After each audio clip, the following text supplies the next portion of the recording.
அனைவருக்கும் வணக்கம். இந்த வீடியோவில் நம்ம சித்திரை பௌர்ணமியை பற்றி தான் பார்க்க போகிறோம். சித்திரை பௌர்ணமி, சித்ரா பௌர்ணமி இப்படி ஒரு வார்த்தை முன்காலத்தில் இல்லை அப்படின்னு சொல்லிட்டு ஒரு சில சித்தர்கள் சொல்கிறாங்க. அப்போது சித்திரை பௌர்ணமி இல்லைன்னா அது எப்படி சொல்லியிருக்காங்க அப்படின்னு பார்த்தீங்கன்னா சித்தர் பௌர்ணமி.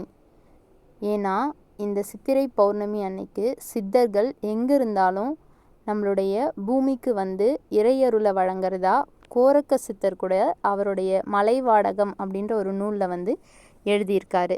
அதனால தான் மற்ற பௌர்ணமியை விட இந்த சித்திரை பௌர்ணமி மிக உகந்த நாளாக நம்ம பாரத நாட்டில் கொண்டாடப்பட்டுட்டு வருது.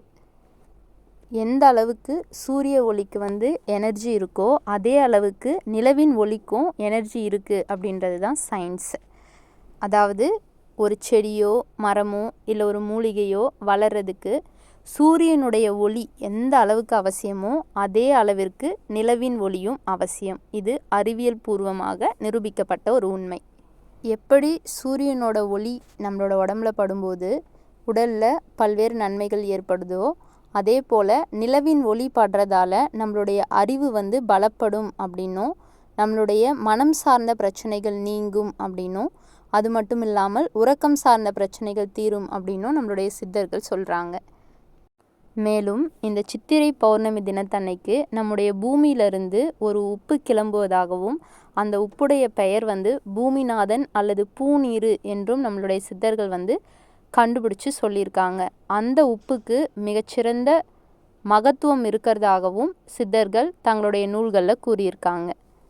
ஸோ இந்த சித்திரை பௌர்ணமி நாள் பார்த்திங்கன்னா நம்மள மாதிரி சாமானிய மனிதர்களுக்கு மட்டும் நன்மை அளிக்கிறதா இல்லை, அது சித்தர்களுக்கே மிகச்சிறந்த நன்மை அளிக்கக்கூடிய நாள்னும் அந்த நாளில் சித்தர்கள் அந்த உப்பு கிளம்பக்கூடிய இடங்களுக்கு தரிசனம் செய்வதாகவும் மற்றும் அங்கே நம்ம அந்த நேரத்தில் போகும்போது நமக்கு அவர்களுடைய ஆசீர்வாதம் கிடைக்கும்னும் நம்மளுடைய ஐதீகத்தில் நம்பப்பட்டு வருது.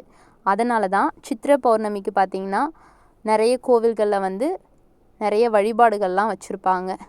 அதுவும் மலை சார்ந்த பகுதிகளில் இந்த நிலவின் வெளிச்சத்தினால மிகச்சிறந்த ஆற்றல் கிடைக்கிறதால தான் சித்திரை பௌர்ணமி நாளில் கிரிவலம் போகிற பழக்கம் நம்மளுடைய சமுதாயத்தில் இருந்துட்டு வருது.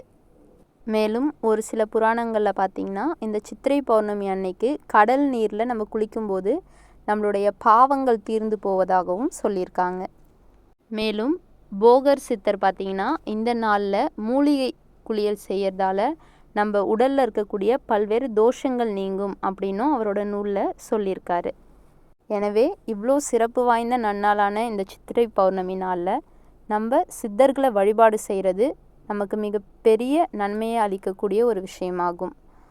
நீங்களும் இந்த சித்திரை பௌர்ணமியை நல்ல முறையில் பயன்படுத்தணும் அப்படின்னு நினச்சிங்கன்னா சித்தர் வழிபாடு செய்கிறதுக்காக ஜீவசமாதிகளுக்கு போகிறதுக்கு முன்னாடி நீங்கள் காலையில் எழுந்து வீட்டில் நல்லா குளிச்சுட்டு அதன் பிறகு ஏதாவது நைவேத்தியம் பண்ணி உங்களுடைய இஷ்ட தெய்வம் இல்லைனா குலதெய்வத்துக்கிட்ட உங்களுடைய பூஜை அறையில் வச்சு வழிபட்டுட்டு அதன் பிறகு மாலையில் சந்திரனை பார்த்துட்டு ஜீவசமாதிகளுக்கோ அல்லது சித்தர்கள் வாசம் செய்கிற மலைகளுக்கோ சென்று கிரிவலம் செஞ்சு வந்தீங்கன்னா நம்மளோட பாவங்கள் தீர்ந்து சித்தர்களுடைய அருளும் ஆசியும் நமக்கு கிடைக்கும் அப்படின்னு சொல்லிட்டு பல்வேறு சித்தர்கள் சொல்லியிருக்காங்க. எனவே இந்த சித்ரா பௌர்ணமியை நம்ம ரொம்ப யூஸ்ஃபுல்லாக பயன்படுத்தி கொள்வோம். நன்றி.